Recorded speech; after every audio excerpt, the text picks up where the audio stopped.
Everyone ready? Cool, great, fantastic. We have quorum here. Yeah, we have quorum. I can't print anything, so I have the agenda. You're the only thing on the agenda. And then at the end, I've got a couple things. But I'll call the meeting to order at 6:31. Let me go ahead and do roll call. Here, Commissioner Barnes. Present.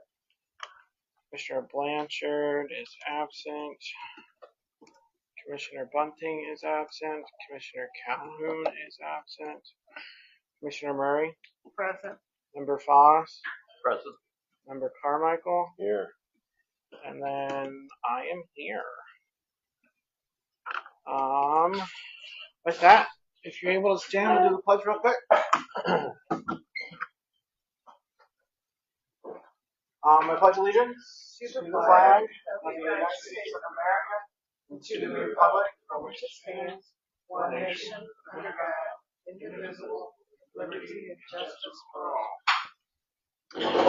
all. Next will be the approval of the minutes from the May meeting. Any corrections or objections? I find no corrections, so moved. All right, so no corrections, no objections. I have a motion by Commissioner Murray, seconded by Commissioner Barnes. All those in favor say aye. Aye. All those opposed? The ayes have it. All right, so tonight we have one application, so this will be kind of a quick meeting. There's still no update on the Groves Road application that's tabled. This is BZA 25-053 in regards to 5900 Shannon Road. The request is a variance to reduce the rear yard of the attached units to no less than 22%. Property owner right now is currently Turning Branch, who is also the applicant. And then the agent is Donald Plank, but Dave Perry is here. I'm the agent. Plank is the lawyer. Okay. Well, then I have that wrong. I'll correct that. But the floor is all yours, Mr. Perry. Okay, thank you. Good evening. Yes, BZA 25053. We go through the things that I've passed out to each of you.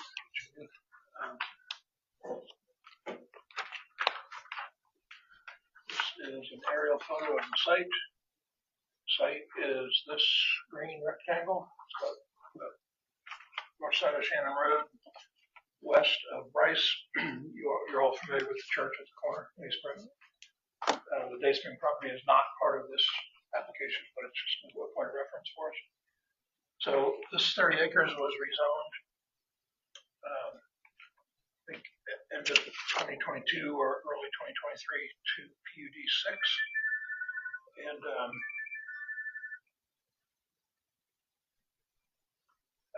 the PUD plan, which is in your packet, I'll show you that. This is the PUD plan from the zoning, and it includes mostly detached single family, but it also includes some attached single family. And I've marked on the two sheets of the PUD plan from the rezoning the yellow areas where this applies, and this is only where this applies. The distinction between attached single family and 2-unit, for example, is a 2-unit building is a single building with 2 units, and it does not have separate utilities. It doesn't have a party wall for separation of the units. Versus an attached single family has a code compliant party wall separating the units. They would have separate sewer and water, with electric and gas also, of course. And there's a property line down the middle between the units, and they are sold separately, and they're owned separately. So the distinction between attached single family and a 2-unit building is that the 2-unit building is owned by one person. Sometimes 2-unit buildings are turned into condominiums, but there's distinctions on how these are handled with the zoning code and property rights and so on. So we have a provision in the PUD zoning for some attached single family, and here's a diagram diagram of how they work and showing the property line through the middle of the building. Yep. So that's a diagram of how these work, and then that line is through the middle of the building as a property line. And so what the builder has run into is rear yard compliance. Fisher Homes is the builder on this, and the zoning code requires 25% of lot area to be behind the rear-facing planes of a building, single family or any residential. And so It requires what? 25% of the lot area has to be behind the building. So we have some different amounts ranging from 22.4% to, or sorry, 22.4, yeah, 22.4 to 24.2. So some of them are off just a tiny, tiny bit, and some of them are off a tiny bit. Less than 1% on some of them, and 2.5% on some of the others. So these are porches behind the building, so that they don't count on rear yard. That line is delineating where rear yard is measured on these lots. That wall, yeah, that wall. So this packet is Fisher Homes in Delaware, and these are examples of what's in Delaware and what they are planning on doing here.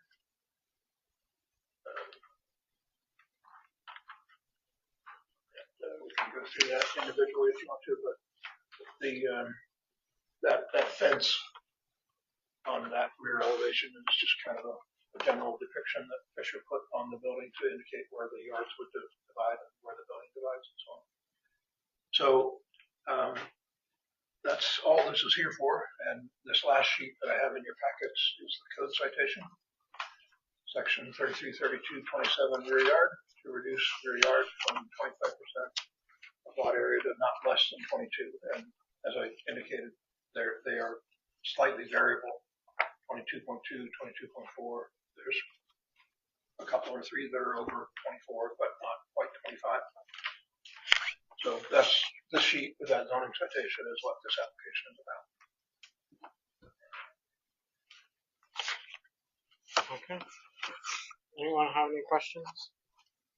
I have a question, not concerning the zoning, but I've never seen here. I've seen it in New York, but I've never seen it here, where you can have two owners for the same structure.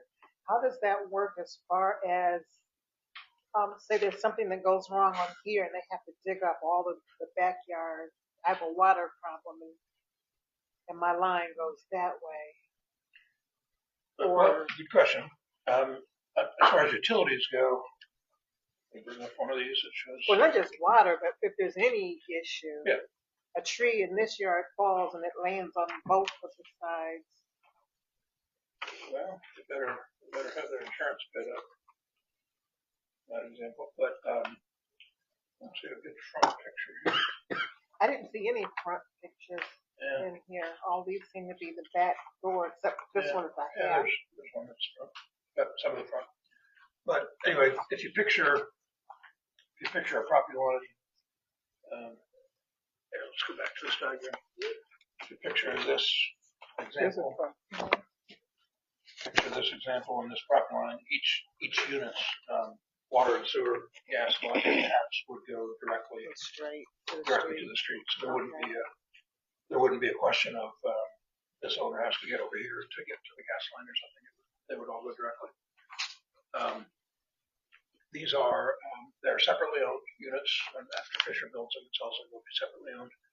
There will be deed covenants that, for example, require each unit owner to act in the best interests of each owner. I mean, one unit owner couldn't put white shingles on the building, and another unit owner puts brown shingles or whatever. There'll be restrictions and covenants that require exterior maintenance to be coordinated with the two owners. But other than that, there's a lot of examples of this. This is new construction, but there's a lot of examples of this around town. The whole Midtown area, for example, all those buildings that are 4 unit, 6 unit, 8 unit, 10 unit row houses that look like one building, most of those have been converted to this. So with that deed covenant, I can't put a green door here and a red front door here. They have to. Exterior, for lack of a better word, decoration, and it needs to be coordinated. They have to just go through the HOA, which Yeah. usually is not just to that specific That was building my and next those two question. right. and Yeah, those HOA. two owners. It's usually to the whole HOA, so That's right. they can't do something that the whole HOA couldn't do either. That was my next question. Is there going to be an HOA over this? Yeah, absolutely. There's let's see, let me double check myself. So, If you go down 33 right and turn into Canal Winchester on High Street, there's a subdivision right there on 33. It's made out of these right here, and they're all the double single family separate buildings are not the continuous ones, but there's a whole neighborhood of those. So this subdivision is 146 lots, and probably let's say 80 or 85% of that is the detached single family. And there's I think it's, I won't take your It's time right while I here. count them, but I think it's 16 Yeah, separate it's units. right here. That's for the. 16 of the separate Okay. attached. Okay. And it's just a different market, a different buyer. It's going to want Okay. less house, less yard versus more house, more yard. I don't want to cut those 3 feet of grass anyway. Well, I don't have any more I'm beyond my grass cutting years also. So. Any other questions? So 2 families, so I have to cut mine and they have to cut theirs. Yeah. So we're not going to have just my random thought, nothing. Sometimes it's that way, and sometimes there's common area that's cut by the HOA, and front yards may be cut by you. Well, are these technically going to be classified as condos or as houses in an HOA?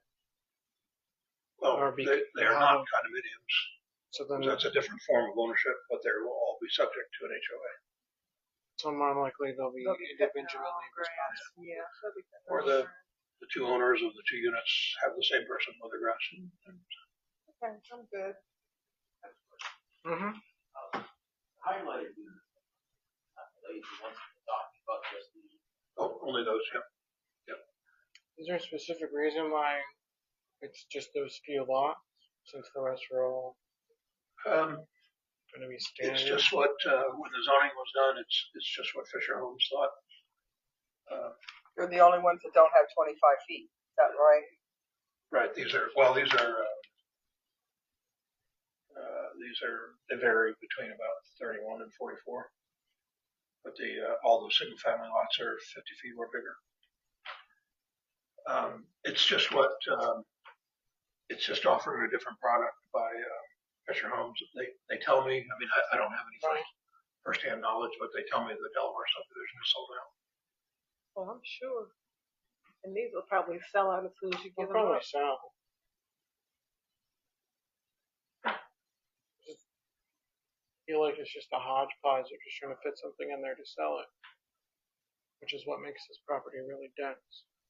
Development.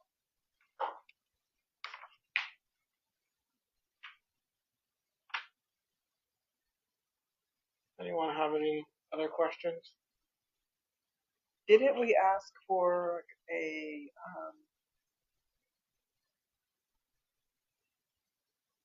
playground and a seating area in this one when we Yes. went to it before? Yes. Is that in there? It is in there, and I went through the Development Commission, which is where I have issues because the Development Commission basically stated the same thing I said, where it's very dense and it lacks in a bunch of green space, which is why this feels it's just hodgepodge. Let me make a couple more bucks and fit it in there.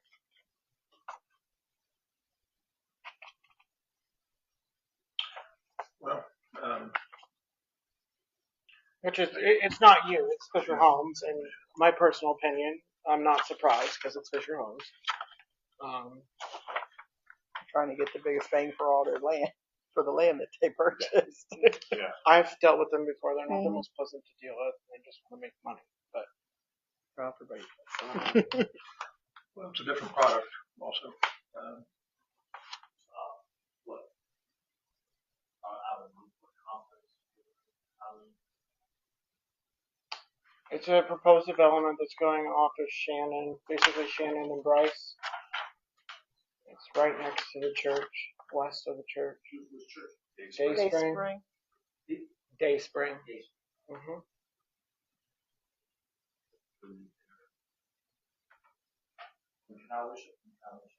That's just technical address, yeah.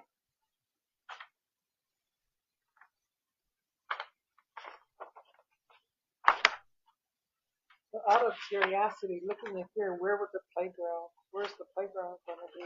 The ground is in this center reserve area. Oh, in the front. Okay. I thought that was a retention pond. Well, there's a pond there. There's on the It's a Dancing Leaf Drive side. There's a playground, gazebo, fire pit, and pickleball. So is it different than the drawings that were presented in the previous application? No. Okay, so the previous application only has that there are swings and a pickleball court with a couple of two seating areas. Yeah, and their grilling area. With the charcoal grill, which is no different than what you get out of the park, but there's no real physical activity area besides Like there's no playground. pickleball. And it's real close to a pond. If you did have a playground, that's not a good place to put a playground right next to a pond. Retention pond. Which is why it seems like this is just hodgepodge, and they could have done what the recommendations were and used a little more green space over here and provided something. Put the pond back there where those houses are. Community space oriented. Pond's got to go where the water goes. When the engineers design the stormwater. Because if they want any of that, they're going to have to drive. There's no sidewalk connection to the park. Across from Lord Harvest? Yes. I don't like this part right here by the retention pond. I've raised kids. I know how fast, even when you are out there watching them, they move fast. Right. Yeah, And if something happens, the first thing they're going to say is, where was this child's mother? I'm sorry, what'd you say? I was just looking at the road, Shannon, that goes all the way down to. There's going to be that new park across from Old Harvest, and there's nothing connecting. There won't be until Lisa either sells her farm or World Harvest decides to put a sidewalk. Yeah, but it's the developments that make those things happen. Shannon Road will be improved. Shannon Road will have sidewalks because of the developments. It won't happen without. They won't do nothing until they have a demand to do it. I mean, it's not part of the city. I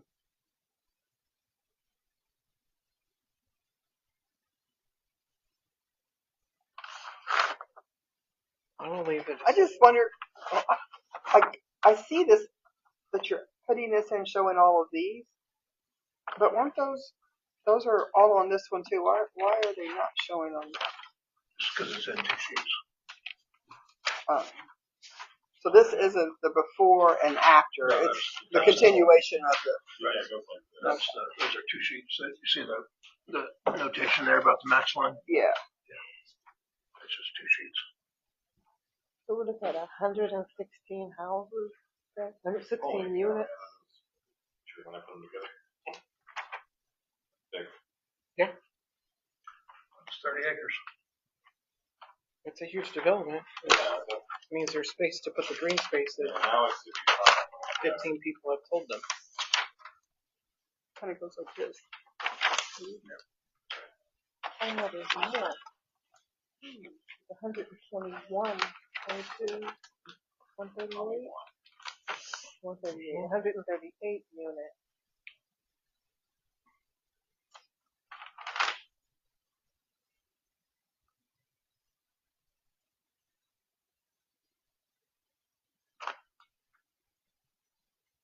what's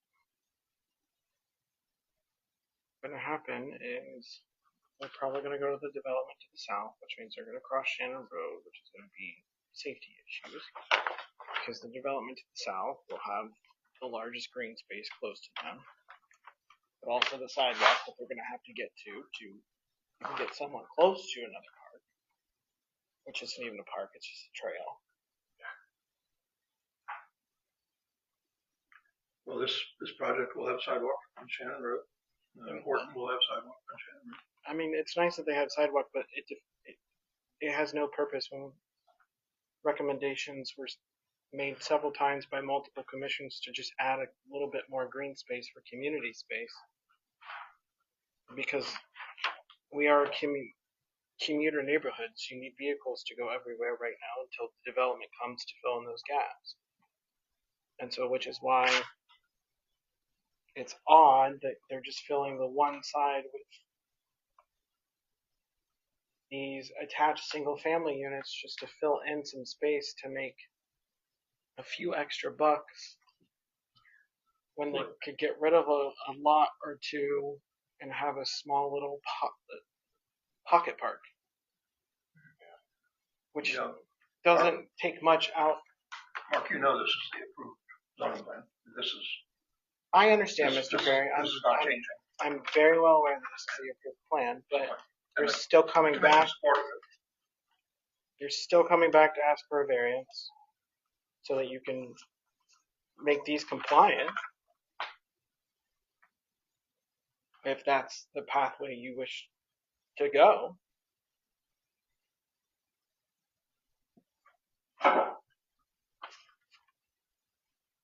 I mean, I'm not negating the use. Just don't understand why it was so hard not to just put a little pocket park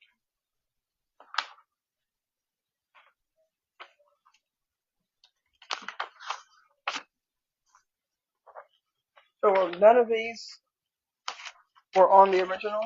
They were. They're all in the original, but they're part of So all we're doing from what it was on the original is allowing all of these lots to be a little bit smaller because they don't meet the variance of 25 feet. If you put anything on them, they won't have 25 feet behind them. It's not the lots. Is it the product that you're putting on the lots? Yeah, that plan is 100% approved by City Council and was supported by the Commission. What's driving this is that the houses are, if the houses were made smaller, then there would be more rear yard. And this is over 2 to 3% of yard area. I'm fine with it. I don't have any questions.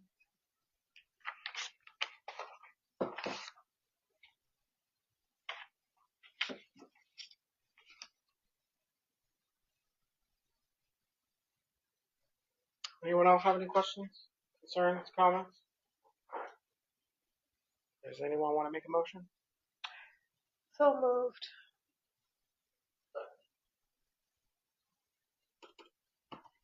A motion for approval by Commissioner Murray, seconded by Member Fox. Commissioner Murray, Yes. Commissioner Barnes, Abstain. Member Foss, Member Carmichael,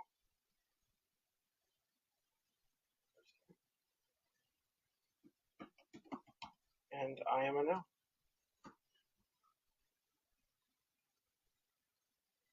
I'm assuming it passes this way? It passes. 2-1-2. 2 yeses. Yeah. 2-2-1. It passes. 2-1-2. All right. Abstains don't count. Well, we'll hear it with hopefully everyone on Tuesday, and then get the final vote. And yeah, because our votes these aren't really a vote, though. We're just saying yes or no. We're recommending it to go to the regular meeting. So we're not recommending it at all. We're just recommending it to go to the next steps. All right. Well, Okay. we'll see you Tuesday with everyone else. If you want what I passed out, you're welcome to it. If you don't, I'll reuse it for the commission. I'll keep mine unless I'll have it for me. You know what? I'm gonna give it back just so you won't have to. I won't have to keep up with it. I can't give you my other stuff though. Hold on. That's not. This is yours. This is yours.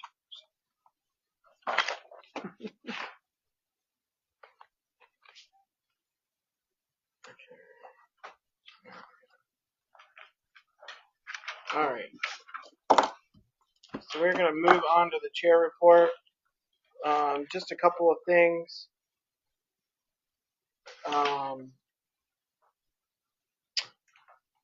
Commissioner Chair Barnes and I, we spoke at the CCIIR, the Columbus Commercial Industrial Investment Realtors Organization. They'd asked us to present on the Eastland for Everyone plan. We have had a couple of bites of people who are interested with their clients on potentially some new builds as well as expansions. They have both been forwarded to economic development for those conversations to fit whatever requests they are having. One was for a proposed Class A warehouse. There is a spot over there, a couple spots that they could go into if they wanted to. The other is already a business that's over there. I believe they go by Home, but they're the fire truck apparatus company that's over there. They are looking at centralizing their operations and would just like to keep it in Eastland. Are willing to do a new build if possible, so we're trying to see if we can make that happen with them. Outside of that, Eastland Mall site. The site that's being demolished, I'll repeat this on Tuesday for the full commission, but the site that the parcels that are being demolished currently will eventually are going to go up for sale soon. I haven't been told an exact date. We did meet with the gentleman who's overseeing that listing. He actually wants to meet with the Eastland organizations, the commissions, Greater East Side, have those conversations, see if we can't make our vision come true, to get that done. And then there was something else, and I can't remember.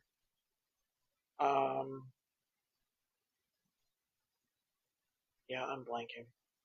I have a question for you. You Yes. said they were doing something with the Burger King over there. Correct. What are they doing? Because I noticed the front half is gone. So they are expanding it a little bit, and then it's going to be divided.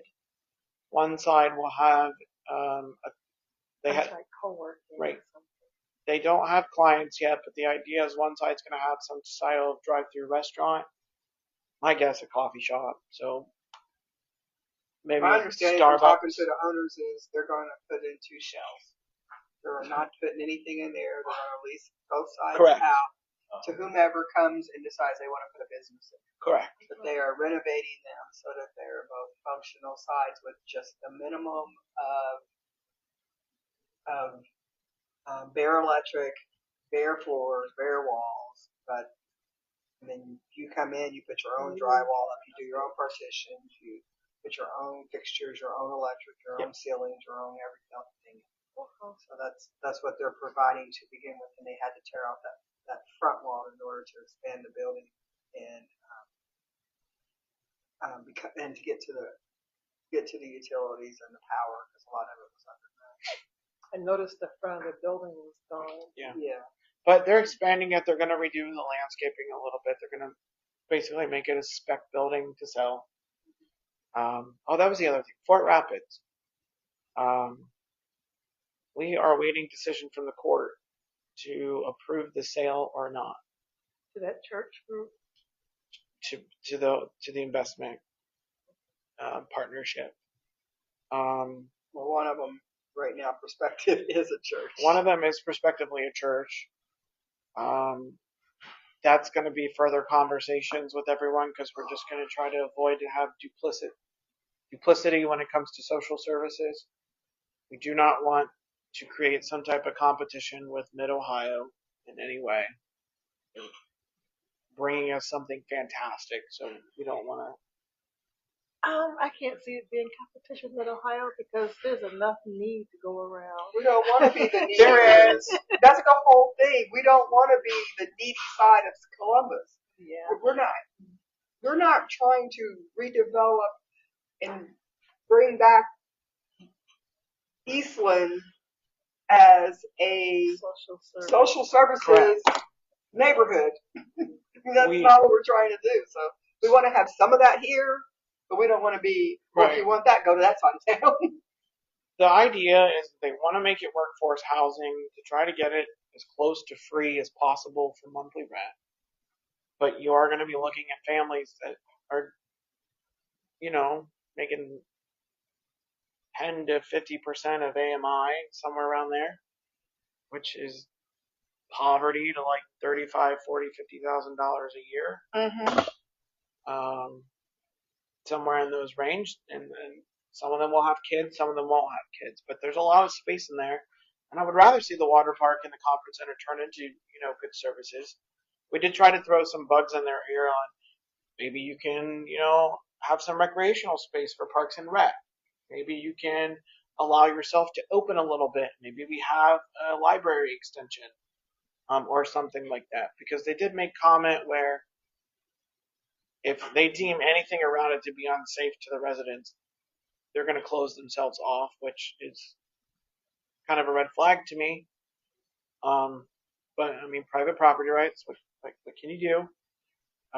So the goal is to try to get them to create some type of partnership to where somewhere in that building is open to a community purpose. And so whether that's them reconfiguring it to where there's safety and security for the entrance with the gate system, to where maybe we can use the water park side for things, but I think they were talking about demolishing the water park, weren't they? At one point, but they're going to keep it, try to turn it into something. Oh, really? That's where the church comes in. And so, well, I mean, like I said, I think the biggest thing is whatever comes there. My hope is that it's going to bring economic improvement and development to the community. And like, I know we have the mid Ohio building coming with the services that it's going to do, and it's going to be phenomenal, and the things that they're already planning that are already in place.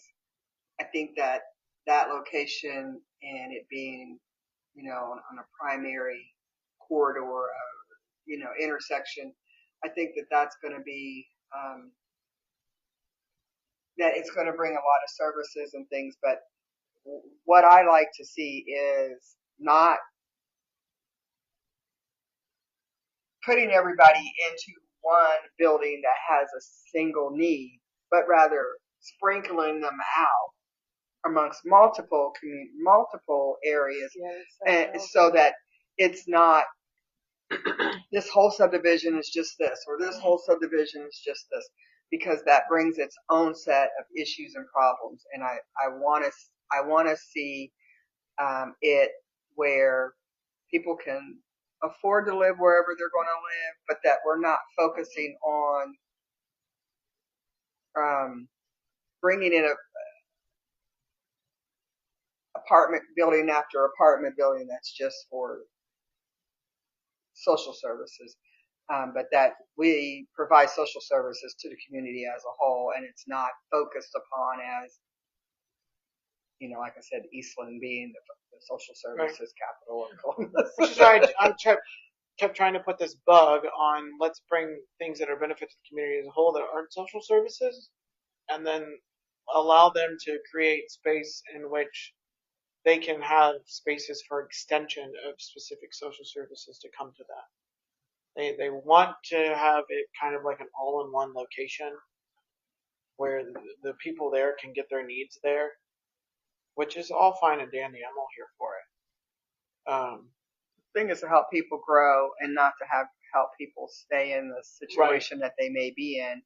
And, as you know, A lot of us used to be able to come out of high school, get a job, and afford an apartment. It wasn't about needing social services. It was about you could work and be able to provide and take care of yourself with just a job.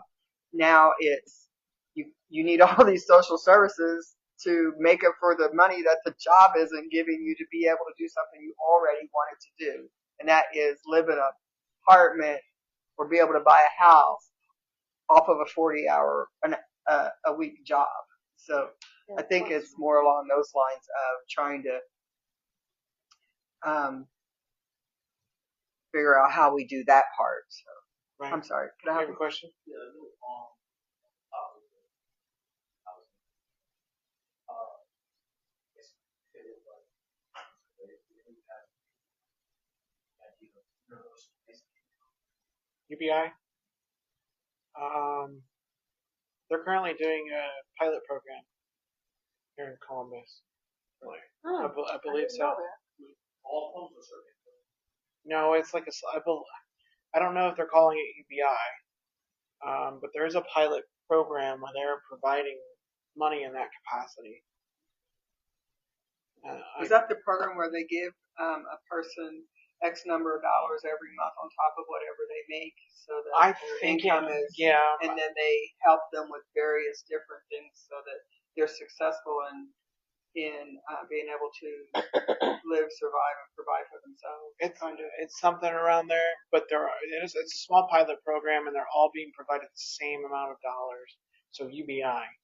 So to answer your question, I'm not familiar with it, but I'll look into it because I just want to know more about it. It falls in line with what you're saying, if you're trying to away from social services, which are means to universal name. Right. Right. I have read some reports where they did it in other communities, and the results were phenomenal.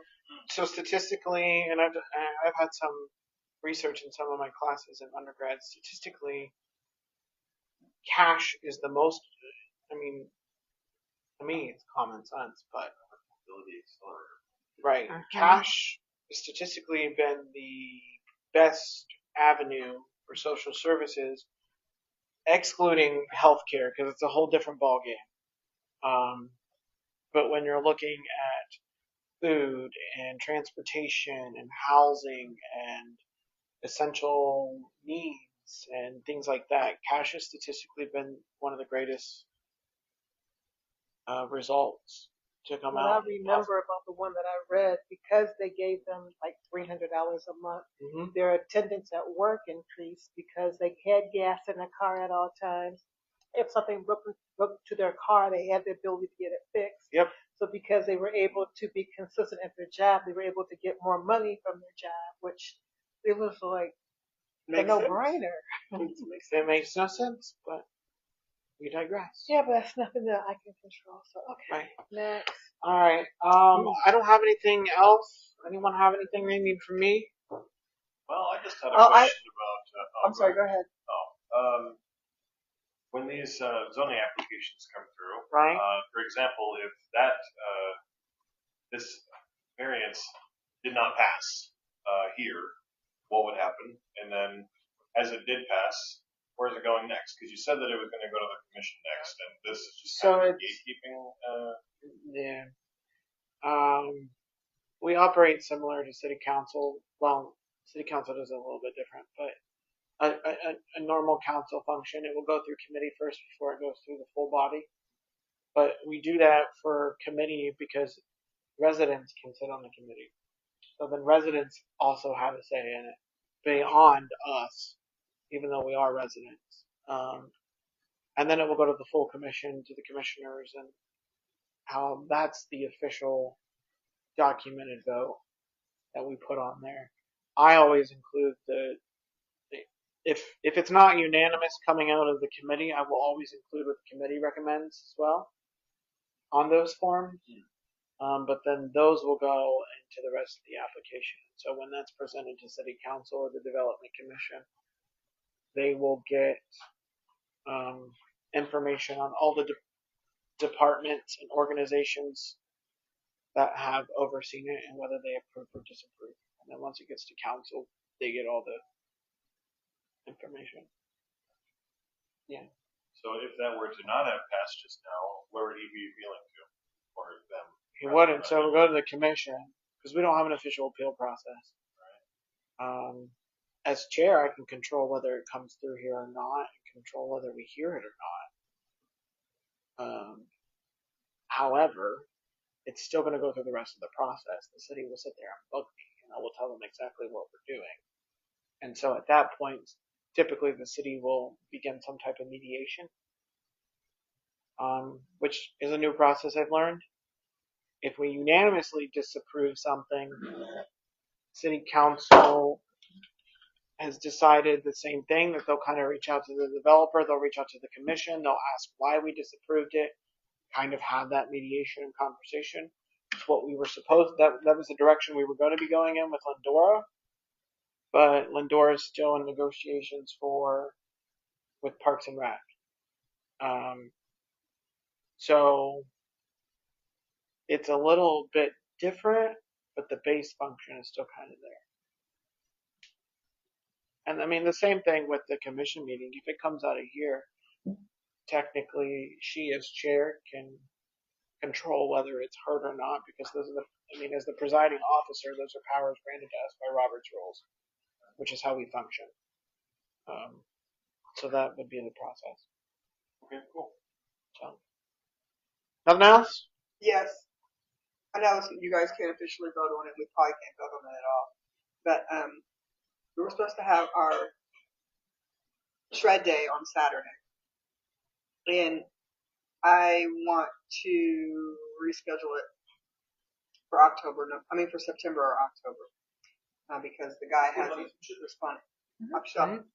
The guy hasn't responded to me about using the Kroger parking lot because he wanted me to provide liability insurance, which I told him the city insures themselves. So he didn't see the attachment, even though I kept telling him it was in the email. So I found I had to get a copy of the attachment and send it to him. So it's kind of fast and quick. I think we could still do it on Saturday. I think, we could put it out, and I think there's a lot of people between putting it out on the What's the shred day? We offer it's free people shredding. bringing up to 5 boxes of documents that they want to have shredded that they don't want to throw in the trash. I know people know we do it every year pretty much. We didn't do it last year, I don't think, because of financing. But I think if we did it, we could still do it. And we could probably get some signs made by then by a private vendor if we had money, but we don't have no money. We have this year's budget, but we don't have time to vote for it before Saturday. We don't have time to vote for it. We haven't allocated anything, and I'm still up in arms and rile about what they did to me with the whole gift card situation, of which David responded, I won't be able to go to the meeting tomorrow, so we're going to have to reschedule it. Meeting tomorrow? He's scheduled a meeting at 11 tomorrow, and I had a work meeting come up. Can't go tomorrow either. I have something else scheduled. So I think it's tomorrow, but I'm fine with rescheduling it for September. Do you have any objections? I have no objections. Okay. And I think that buys us time that we can figure out what we're supposed to do with this advertising money, because I would really like to attempt to get a lot of people out. And we might be able to get Franklin County out too, because I scheduled for Franklin County way back in January, but they still weren't available for June 21st because of all the stuff going on this summer. So they might be available in September. The advertising money for what? Long story short, our finance manager told us we could buy gift cards for advertising because we can't store a government P card on file, and Facebook requires you to have a card on file. And so Are we online still? technically, but we have to be because it's public stuff.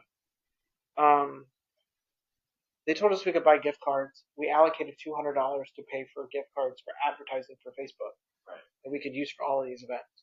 Well, last week I reached back out because they paid the money for the nameplates that we were waiting to buy. I never got my gift cards, and so I reached back out again, because I had reached out prior and they never responded. Go figure. And I was told at that point, I'm sorry, but city P card policy states that we can't do this. So they weren't bought. And so, as the mature adult, I took some time to let my frustration out before I decided to respond because it wasn't going to be pretty. And so then I responded and asked, so does this mean that we're out our $200 that we allocated? The answer was yes. However, that just adds a little bit more fuel to the fire because both her and I are still waiting on being reimbursed for money from last summer that they have claimed that they've got the documents multiple times and then claimed that they've lost them multiple times. So that's long story short. We're not happy campers with finance. That can go on record. It's been on record. But anyways, I digress. Anyone else got anything? Move adjourn. I move we adjourn. Great. Adjourn. Let me kill this video.